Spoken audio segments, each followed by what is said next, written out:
Salut à tous amoureux du cinéma, nous sommes ici pour reparler, j'espère que c'est bien éclairé, normalement oui, de Daredevil Born Again, la nouvelle série Marvel Studios, qui a eu quelques petits éclaircissements, notamment de la part de Vincent D'Onofrio, qui apparemment se serait pris un mail scellé de la part de Kevin Feige pour dévoiler une information.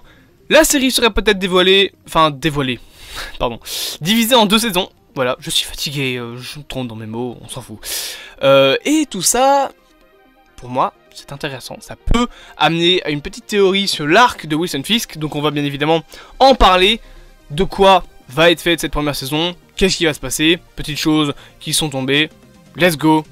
Intro. Et on est parti pour parler de la série Daredevil Born Again.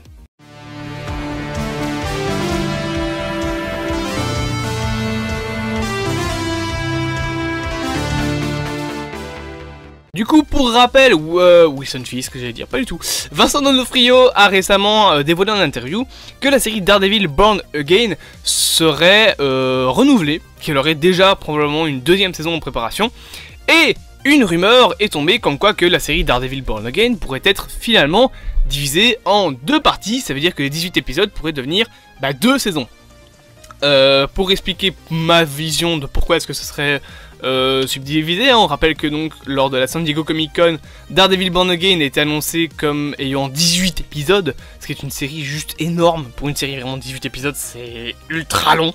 Mais au final, eh bien, il se pourrait que la série soit divisée en 2, et du coup en 2 saisons, probablement de 9 épisodes chacune, ce qui est un peu plus proche de, du nombre d'épisodes d'une série Disney.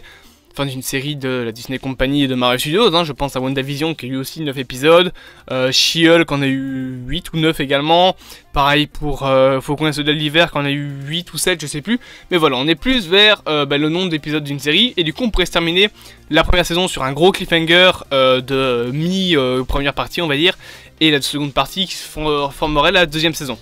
Pourquoi est-ce que pour moi c'est une bonne idée de diviser ça? Parce que ça va permettre de bosser un petit peu plus chaque saison. Et je pense que c'est encore une fois une décision prise suite à ce message de Bob Iger de privilégier la qualité à la quantité. Tout ça donc bien évidemment a été dévoilé par Vincent D'Onofrio qui joue, je rappelle, Wilson Fisk dans la série. Et d'ailleurs en parlant de Wilson Fisk, je rappelle du coup que sa femme a été recast. L'actrice qui jouait donc Vanessa Fisk dans la série Daredevil de Netflix a dit que c'était un petit peu dommage, qu'elle était un petit peu triste d'avoir été recast. C'est vrai. On sait toujours pas s'il y aura encore Foggy Nelson et je sais plus comment elle s'appelle l'autre amie de Daredevil. On sait du coup que une certaine Nikki James, je pense que c'est ça c'est le nom de l'actrice, va jouer le love interest de Daredevil. Alors là j'ai quand même un petit truc à dire parce que ça a été annoncé que donc elle serait le love interest de Daredevil dans la série. Ce qui me fait poser une question. Et elle est où She-Hulk? Voilà, c'est la seule question que j'avais à poser parce que ils étaient censés quand même être ensemble, enfin je suppose. Mais bon, je pense que She-Hulk va être éclipsé pendant une grosse partie du MCU au vu de de comment a été reçue la série She-Hulk, que ce soit au niveau des VFX ou au niveau même de sa critique globale. Vous le savez, sur la chaîne on a kiffé quelques épisodes, kiffé un peu beaucoup moins d'autres, donc voilà, c'est un petit peu en dents de scie cette série, mais du coup elle a plus l'air de vraiment être présente pour l'histoire de Daredevil. Moi ce qui m'intéresse, ce n'est pas vraiment l'histoire de Daredevil, parce que on sait que la série sera assez différente de sa version Netflix. Alors assez différente, je pense que on se rapprochera quand même de plus en plus du ton qu'a fait Daredevil. Je rappelle que le Punisher sera présent dans la série, Jessica Jones est rumorisée pour être dedans également. Mais je pense surtout qu'elle sera différente au niveau du développement de personnages. On sait qu'il y aura beaucoup plus le côté avocat, le côté enquête également. Donc je pense qu'on pourrait plus avoir une sorte de mini-série policière au sein même de cet univers qu'est le MCU, avec justement Daredevil en tant que personnage principal, avec Jessica Jones qui pourrait être un petit peu une enquêteuse à la solde de Daredevil, avec le Punisher qui pourrait être un petit peu celui qui poserait les questions. Je verrais bien en gros la série divisée comme une série policière avec une enquête principale, Daredevil qui donc joue un petit peu le rôle de l'enquêteur slash l'avocat des victimes de cette enquête, Jessica Jones qui essaye plus de se la jouer enquêtrice, qui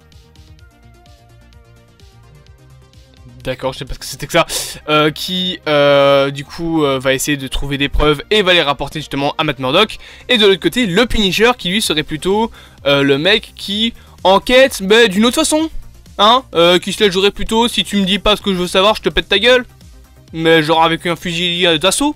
Ça c'est le Punisher, je te pète ta gueule jusqu'à ce que tu meurs. Donc je pense qu'on pourrait avoir ce trio là, justement, qui donc a une grosse enquête autour d'eux. Cette grosse enquête liée bien évidemment à Wilson Fisk, puisqu'on sait que dans cette série, Wilson Fisk essaiera de se choper le rôle du maire de New York, donc la ville de New York. Et bien évidemment c'est une adaptation d'un comics où Wilson Fisk devient le maire et en même temps même le patron du crime de New York. Et du coup étant maire de New York, il peut beaucoup plus facilement aider en fait son trafic, ses différents réseaux criminels. Je pense que d'ailleurs c'est ce qui explique un petit peu la perte de carrure de Wilson Fisk pour la série, parce qu'on a vu des photos de tournage où du coup Vincent D'Onofrio a l'air d'avoir perdu beaucoup plus de poids et de ne pas être aussi baraqué, notamment que dans la série Hawkeye ou encore dans la série justement Daredevil de Netflix.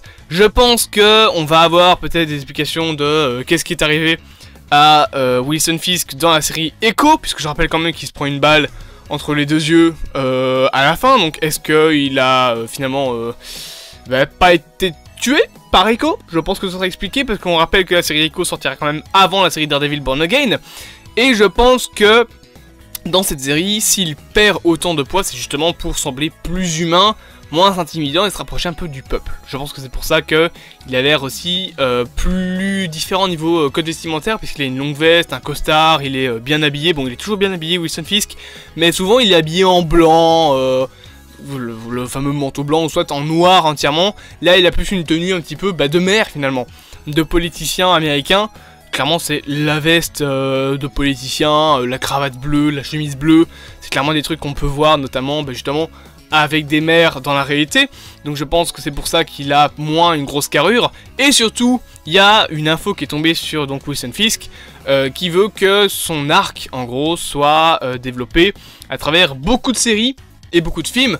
En gros, on aurait Echo, Hawkeye, bien évidemment, bon, ça c'est déjà le cas, mais surtout Daredevil Born Again et Spider-Man qui vont développer l'arc de Wilson Fisk, avec donc des personnages antagonistes à ce fameux Caïd, étant donc Hawkeye bien évidemment, qui se remet tout doucement, hein, Jeremy Renner se remet de ses blessures, Kate Bishop, Echo, Daredevil et Spider-Man.